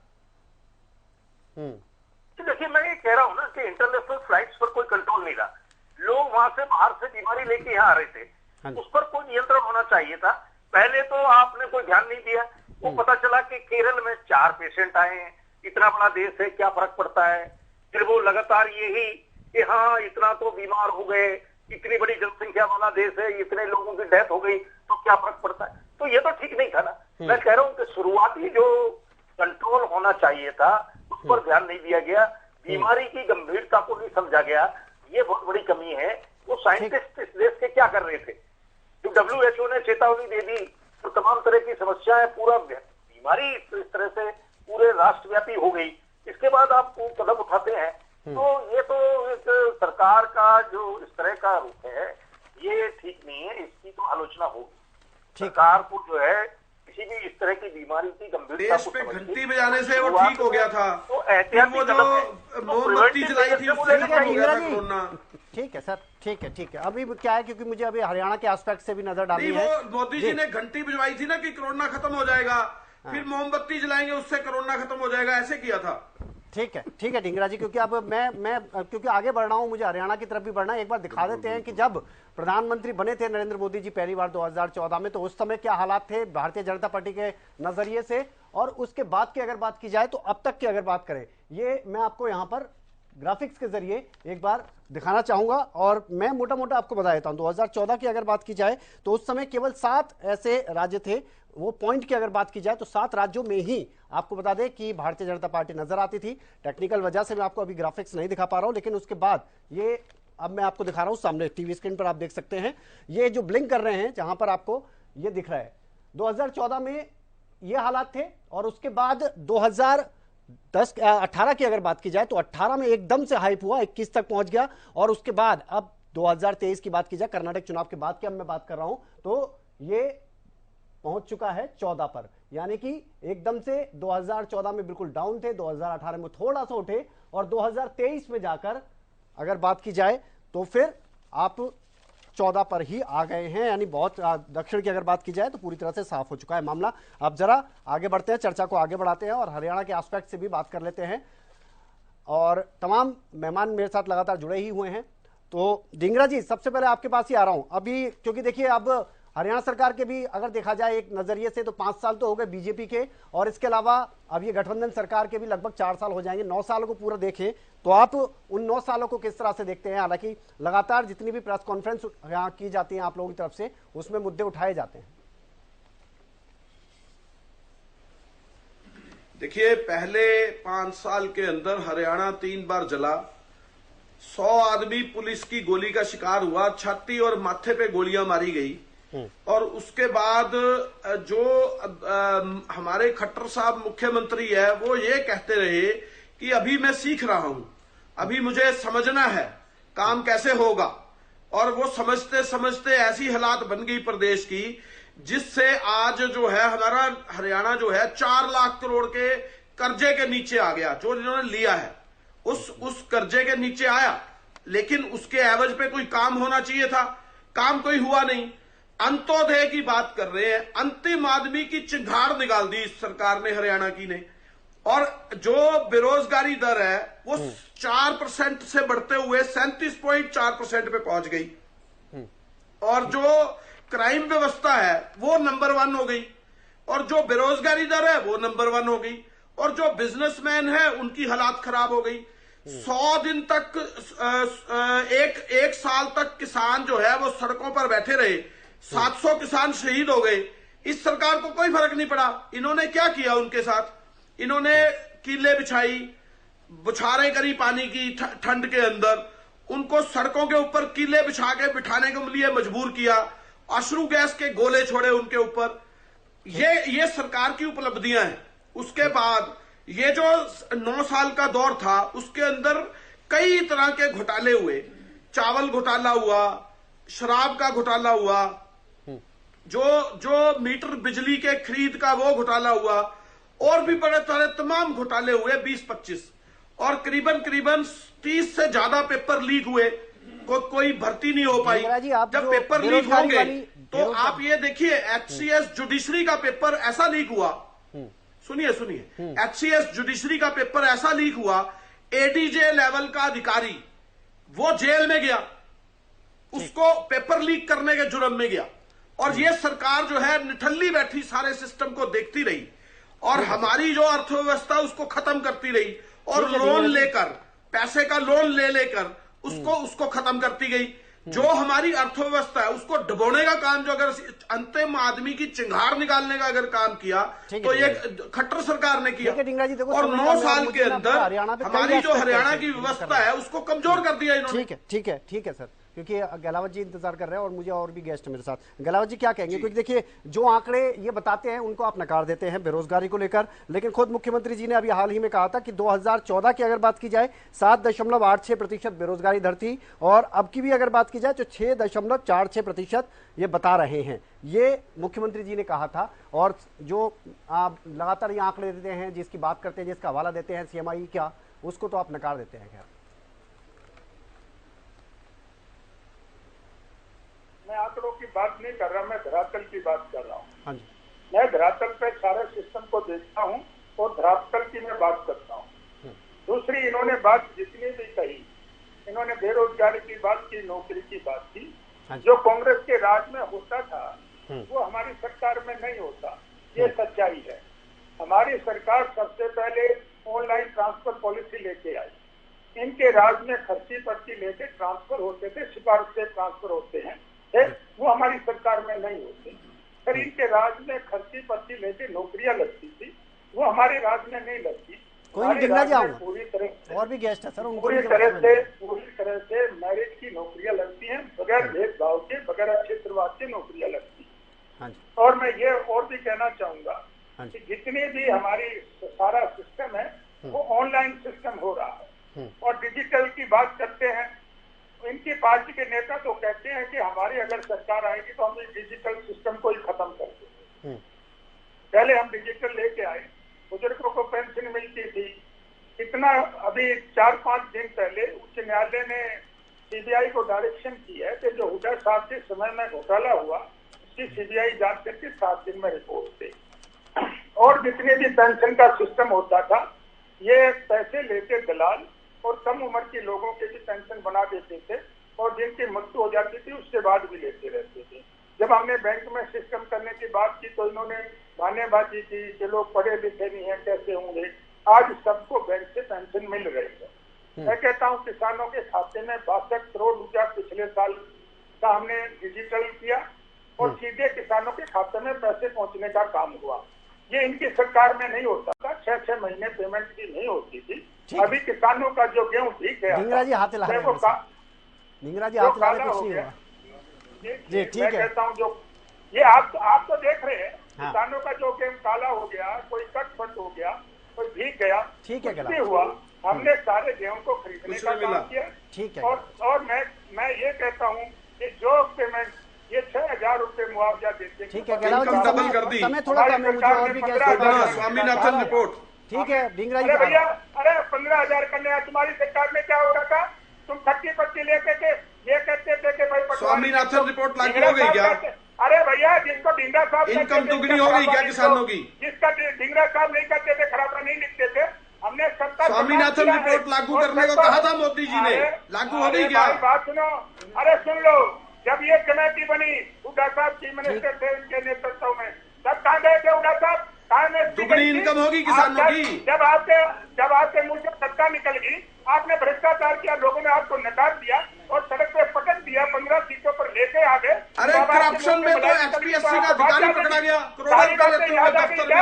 अरे ठीक है गहलावत जी, सारी बातें याद आ गई। देखिए समय कम है, मुझे और भी गेस्ट को समय देना है। गहलावत जी ठीक है, ठीक है, आ रहा हूँ, मैं तंवर साहब आपके पास ही आ रहा हूँ, क्योंकि अभी देखिए अब आप कदम रखने जा रहे हैं, हरियाणा में एक तरह से रख दिया है, लेकिन अब ये आपके लिए एक बड़ा चुनाव होने जा रहा है 2024 का। तो अभी आपसे इसलिए मैं बात कर रहा हूँ क्योंकि जो वादे आपकी तरफ से, चाहे दिल्ली की बात की जाए, पंजाब की, उन्हीं को लेकर आप हरियाणा में भी अपनी नैया पार लगाने की बात कर रहे हैं।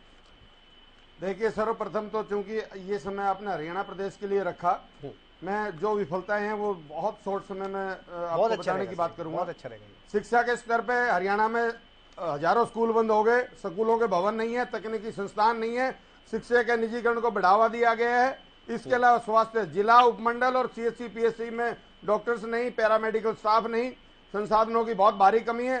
स्वास्थ्य सेवाओं का निजीकरण और जिस प्रकार से सरकार से मिलकर प्राइवेट हॉस्पिटल्स की एक लूट और झूठ चल रही है, उस पर भी लगाम लगाने की जरूरत है।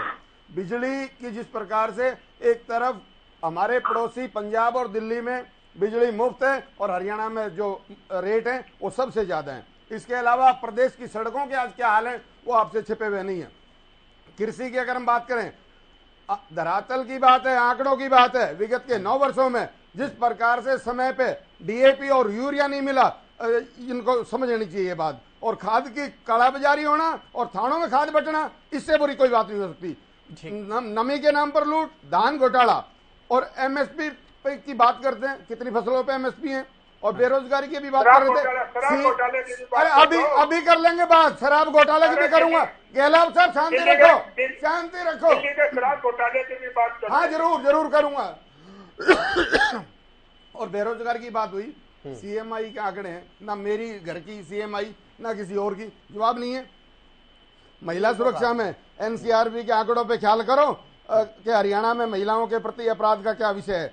और इसके अलावा परिवार पहचान पत्र के नाम पे जिस प्रकार से प्रदेश के लोगों को परेशान किया गया, अब 5.25 लाख से ज्यादा आपने जो पेंशन काट दी, और जो आपके बीपीएल कार्ड वो 10 लाख से ज्यादा आपने काट दिए। कर रहे हैं जो आयुष्मान कार्ड आपने काट दिए। मनमर्जी के आंकड़े लिख के आप परिवार पहचान पत्र बनाते हो, लोगों को लाइन में लगा रखा है। और भ्रष्टाचार की क्या बात कर रहे थे, शराब घोटाला आपने किया, थानों की शराब कोविड में तस्करी हुई दूसरे राज्यों में और सरकार के संरक्षण में हुई। तो जब एक व्यक्ति सड़क पे नहीं निकलता था उस वक्त L1 L2 और जिस प्रकार से शराब की तस्करी आपके संरक्षण में नहीं एक मिनट, समय की कमी है और भी घोटाला हुआ। और ये भ्रष्टाचार की बात करते हैं, इनकी नाक के नीचे HCS अधिकारी वो डेंटल सर्जन की जो परीक्षा हुई, जिस प्रकार से करोड़ों रुपए लेके पकड़ा गया था, कितने पेपर लीक हुए, 43,000 करोड़ का पोस्ट ऑफिस घोटाला, खनन घोटाला, ओवरलोडिंग घोटाला, और अब भाई ये कौशल विकास निगम में क्या हो रहा है कोई जवाब आपके पास? आप तथ्यों पे बात करो, झूठ नहीं सुनी जाएगी। इस 9 साल का हिसाब लिया जाएगा। और पंचायतों की सुन लो, नहीं जरूरी है वाली बात। आपके 8.5 साल में से 4 साल पंचायती नहीं रही प्रदेश में, आप विकास की बात करते हो, ग्रामीण क्षेत्र को आपने महरूम कर दिया। और कितने विरोध प्रदर्शन आपके खिलाफ हुए हैं, इन पे चिंता करने की जरूरत है। आपको मैंडेट दिया था लोगों की सेवा करने के लिए, और आपने सेवा की बजाय जिस प्रकार से लूट मचाई है, हर बात का जवाब दिया जाएगा। रेड्डी साहब आपसे जवाब ले रहा हूँ, हरियाणा के एस्पेक्ट पे आगे मैं आपसे जवाब नहीं ले पाया। देखिए, जो बात कही गई उनको दोहरा करके समय न खराब करते हुए मैं उनसे आगे बढ़ते हुए ये कहना चाहूंगा, केंद्र सरकार, स्वयं केंद्र सरकार ने रिपोर्ट दी कि हरियाणा प्रदेश सोशल प्रोग्रेस इंडेक्स में सबसे पीछे है। यहाँ सभी को असुरक्षित माहौल है हरियाणा प्रदेश में, ये केंद्र सरकार ने रिपोर्ट दी है। इसके अलावा जो प्रॉपर्टी आईडी है, प्रॉपर्टी आईडी के माध्यम से जो जनता को परेशानी उठानी पड़ रही है और सरकार किस प्रकार से जनता को लूटने का काम कर रही है, ये सबके सामने है। इसके अलावा जो ई टेंडरिंग लागू की, जिसका पूरा हरियाणा प्रदेश विरोध कर रहा है, वो सबके सामने है। किस प्रकार से एक भ्रष्टाचार का नया दरवाजा खोलने का काम ये सरकार कर रही है, ये भी बिल्कुल ही जो ना निंदनीय है। अभी साथी बात कर रहे थे कि मैं धरातल की बात करता हूँ, मैं कहता हूँ कि ये धरातल की बात नहीं करते, या तो धरातल से नीचे की बात करते हैं और या धरातल से ऊपर की बात करते हैं। ऊपर की बात में ये कहते हैं हमने ये कर दिया, हमने वो कर दिया, जो कि सारे के सारे झूठ है। और धरातल से नीचे की जो बातें हैं वो कहते हैं हम ये करेंगे, हम ये करेंगे, जबकि ये करते कुछ नहीं है। शिक्षा का उन्होंने भट्ठा गोल कर दिया है, लगभग 5,000 स्कूल बंद करने का काम किया है। सारे सरपंच जो नव नियुक्त हमारी छोटी सरकार है वो सारी रोडों पर, सड़कों पर है। और दूसरी बात, जो इस सरकार में डेथ रेट है, सरकार की गोलियों और लाठियों से जो मृत्यु हुई है, मैं मानता हूं आज तक के हरियाणा के इतिहास में सबसे बड़ा रिकॉर्ड है। सैकड़ों लोगों को इन्होंने गोलियों से और लाठियों से मारने का काम किया है, ये भी एक रिकॉर्ड की बात है। पूरा हरियाणा प्रदेश का 1966 से लेकर के आज तक का इतिहास उठा लीजिए, किसी भी सरकार में इतनी गोलियों से लोगों को नहीं मारने का काम किया गया। और ओल्ड पेंशन, जिस प्रकार से इन्होंने ओल्ड पेंशन के द्वारा वृद्धों का अपमान करने का काम किया है, वो भी एक रिकॉर्ड की बात है। ठीक है, ठीक है। राजेंद्र जादौन जी किस तरह से देखें, क्योंकि देखिए केंद्र से इन 9 सालों में हरियाणा को क्या मिला और हरियाणा में क्या हुआ, ये बहुत ज्यादा मायने रख जाता है। चल लगता संपर्क टूट गया। केके जी आप कैसे देखते थे, क्योंकि आप भी हरियाणा को बहुत अच्छी तरह से समझते हैं, चीजों को देख रहे हैं, आपसे मैं लेना चाह रहा था केके जी आप क्या कहेंगे? जरा प्लीज आप क्वेश्चन को रिपीट कर दीजिए। मैं ये कहना चाह रहा था कि 9 सालों की अगर बात की जाए, आपको क्या लगता है केंद्र की कितनी योजनाओं का फायदा हरियाणा को हुआ, हरियाणा सरकार ने क्या कुछ किया इन 9 सालों में, आप किस तरह से देख रहे हैं? देखिए, हरियाणा के खासकर इस जो सरकारी योजनाएं हैं, जन कल्याणकारी योजनाएं हैं, उसके ऊपर तो मैं कमेंट्स नहीं करूंगा, लेकिन ओवरऑल अगर देखा जाए तो हरियाणा और जो, क्योंकि डबल इंजन की सरकार की बात करते हैं, तो उसके हिसाब से जो भी कुछ सपोर्ट मिला होगा उसको, क्योंकि मेरे पास कोई रिकॉर्ड नहीं है, उसके ऊपर बहुत ज्यादा कमेंट नहीं करूंगा। और जहां तक जो जन कल्याणकारी योजनाएं हैं और सरकारी योजनाएं हैं, उसके ऊपर जो राजनीतिक पार्टियां हैं वो अपनी बातें कह रही हैं, लेकिन एक एक्सपर्ट के रूप में और आर्थिक मामले की अगर देखा जाए तो हरियाणा की जो विकास है वो संतोषजनक कह सकते हैं। ठीक है गहलावत जी, अब मैं आखिरी कौन पे आ रहा हूं। बस जिस तरह से सवाल उठाए गए खासतौर पर शिक्षा को लेकर, घोटालों की, तथाकथित घोटालों की अगर बात की जाए, उनकी बात की जा रही है, और भी कई चीजें हैं, चाहे पेंशन को लेकर बात की जाए, सरपंचों को लेकर बात की जाए, बहुत सारे सब मुद्दे हैं। और एक और चीज में गहलावत जी कह रहा था, जिसकी बात अभी इनेलो से कर रहे थे रेड्डी साहब, जो सामाजिक प्रगति सूचकांक की बात कर रहे थे, उसमें अंकों के आधार पर सवाल उठाए जा रहे थे। 100 में से 33.04 ये अंक में लेते हैं, और इसीलिए सवाल उठने शुरू हो गए थे आपकी सरकार को लेकर। देखिए, सबसे पहले तो एक आम आदमी पार्टी के बारे में मैं बात करना चाहूंगा। हाँ जी। जिनके 2 मंत्री जेल में और जिन्होंने ड्राफ्टी पॉलिसी बना के जो सरकारी हॉस्पिटल और अरे कोविड में शराब बेचने वालों के मुंह से ये बात अच्छी नहीं लगती। कोई नहीं, कोविड में शराब बेचने वालों, आप बोलो ना बीच में, अरे आप बीच में बोले इसलिए बोल रहा हूँ। कोविड में शराब बेचने वालों के मुंह से ये बात अच्छी नहीं लगती। आपके संरक्षण में शराब की तस्करी हुई और क्या हुआ एसिडी का, क्या हुआ एसिडी का सवाल उठा आप बीच में बोल रहे इसलिए सवाल है। तंवर जी मैं लास्ट कमेंट पे आ जाऊंगा इस सवाल मैं लास्ट कमेंट पे आ जाऊंगा। तंवर साहब एक बार बात पूरी कर लीजिए, लास्ट कमेंट मैं लास्ट कमेंट में मैं नहीं कहूंगा। तंवर साहब आप बिल्कुल मत बोलिए प्लीज। जलावत जी करिए बात पूरी, करिए बात पूरी। जिन लोगों के 2 मंत्री जेल में हो और जिनकी जमानत भी ना हुई हो, देखिए ये कहते हैं सीबीआई का मिसयूज, दूसरे मिसयूज होते हैं। अगर गलत तरीके से जेल में भेजा होता तो कोर्ट उसको जमानत दे देती है। सभी सबूतों के साथ इनके जेल में है और एक ही शराब फ्री बेचने की बात करते थे और स्कूलों में बच्चे जितने पढ़ते हैं उनकी उम्र घटा के भी शराब करने की बात करते थे। दूसरा मैं रेड्डी साहब की बात चाहूंगा, ये बार बार घमंड की बात करते हैं। इनके राज में क्या क्या हुआ था, किसानों पे किस तरह से गोली चली थी, कंडेला कांड हुआ था, कैसे नियत से किसानों पे गोली चली थी, इस तरह का भ्रष्टाचार इनके राज में होता था। 10 साल की सजा हुई, 3 साल की आय से अधिक संपत्ति की सजा हुई। इस तरह से मैं लोगों की वोटों को लूटने का काम किया था। अरे भैया आप ही इस तरह की बात करते हो, अच्छी नहीं लगती। मैं कांग्रेस की बात पर आ जाना चाहता हूँ। हाँ सर शॉर्ट में, क्योंकि समय कम है मेरे पास, मुझे सबसे थोड़ा लास्ट कमेंट लेना सर शॉर्ट में। मैं लास्ट में कांग्रेस की बात करना चाहता हूँ। हाँ। ये पेंशन की इन्होंने बात की, जो कांग्रेस के राज में 500 रुपए पेंशन बढ़ी 9.5 साल में, हमने 9.5 साल में 2000 रुपए पेंशन बढ़ाने का काम किया। और ये पेंशन कटने की बात करते हैं, सारी पेंशन कटने के बाद भी इनके राज में 20 लाख लोगों को रोजगार पेंशन मिलती थी, हमने 34 लाख लोगों को हम पेंशन दे रहे हैं। इसलिए ये सारी झूठी बातें करते हैं। ठीक है गलावत जी, केवल डिंगरा जी बहुत कम समय है सर मेरे पास। लास्ट कमेंट मैं चाहूंगा क्योंकि और भी गेस्ट मेरे, उनसे मुझे लास्ट कमेंट लेना है और मेरे पास सिर्फ 3 मिनट है, तो मैं आपको बीच में रोक दूंगा सर, लंबी बात खींचेंगे आपको। देखिए बात यह है कि इस सरकार ने 9 साल के अंदर हरियाणा की खट्टर सरकार फेलियर सरकार रही है। इन्होंने कोई काम नहीं किया है। इनकी 47 सीटें थी, 47 से कम होकर 40 हो गई। लोगों को समझ में आ गया कि ये सरकार जो है नकारा सरकार है।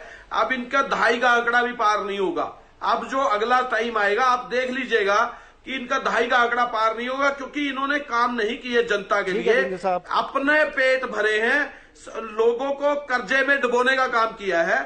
इसलिए ये सरकार निकम्मी और विफल सरकार है जो हरियाणा स्टेट के अंदर खट्टर साहब की सरकार। डिंगरा जी ठीक है। Vijendra Reddy ji last comment sir. हाँ देखिए, इस सरकार के द्वारा पैदा किया गया भ्रष्टाचार, नशे का बढ़ावा, बेरोजगारी का बढ़ावा और करप्शन का बढ़ावा, यदि इन सब बातों को समाप्त करना है, शिक्षा और स्वास्थ्य की सुविधाओं को लागू करना है, तो अभय सिंह चौटाला जैसे नेता को प्रदेश में मुख्यमंत्री के तौर पर बिठाना होगा। और आपके चैनल के माध्यम से प्रदेश निवासियों को मैं तो यही निवेदन करना चाहूंगा कि इन सब बुराइयों से छुटकारा दिलवाने के लिए आप अभय सिंह जी को आगे लेकर। ठीक है तंवर साहब लास्ट कमेंट। देखिए जिस प्रकार से आपने पिछली बार सवाल किया था, आम आदमी पार्टी का गठन भ्रष्टाचार मुक्त, अपराध मुक्त और सांप्रदायिकता मुक्त राजनीति देने के लिए हुआ है। और निश्चित तौर पे विगत का जितना समय आम आदमी पार्टी का दिल्ली में रहा और जिस प्रकार से शिक्षा, चिकित्सा, बिजली, पानी, रोजगार का वैश्विक मॉडल है जिसकी पूरे विश्व में प्रशंसा हो रही है, उसी मॉडल को लेकर अरविंद केजरीवाल जी 8 जून को राजनीतिक राजधानी हरियाणा की जींद में आ रहे हैं। और उस दिन जिस प्रकार से इस आगामी चुनाव का शंखनाद होगा 8 जून अच्छी बात है सर। समय कम है। जादौन जी बिल्कुल मेरे से उस समय से मैं जवाब नहीं ले पा रहा था। जादौन जी मेरे पास समय कम है सर, लास्ट कमेंट चाहूंगा सर। हरियाणा के एस्पेक्ट में बात कर रहे थे हम। देखिए हरियाणा का तो अपना मुद्दा है, लेकिन हम तो जो है मोदी सरकार के 9 साल पर बात कर रहे हैं। मोदी सरकार को अर्थव्यवस्था के पहलू पर ज्यादा ध्यान देने की जरूरत है। एक नियंत्रित जो है प्राइवेटाइजेशन होना चाहिए। जो इकाइयां बीमार हो चुकी हैं, जिनका जो घाटे में चल रही, उनको प्राइवेटाइज किया जाना तो समझ में आता है। लेकिन जो संस्थान सार्वजनिक क्षेत्र के संस्थान, सरकारी संस्थान लाभ की स्थिति में, उनको प्राइवेटाइज नहीं किया जाना चाहिए। दूसरा ये है कि सिविल लिबर्टीज पर ध्यान देना चाहिए। ठीक है, सिविल लिबर्टीज जो है प्रॉपर तरीके से स्थापित रहना चाहिए।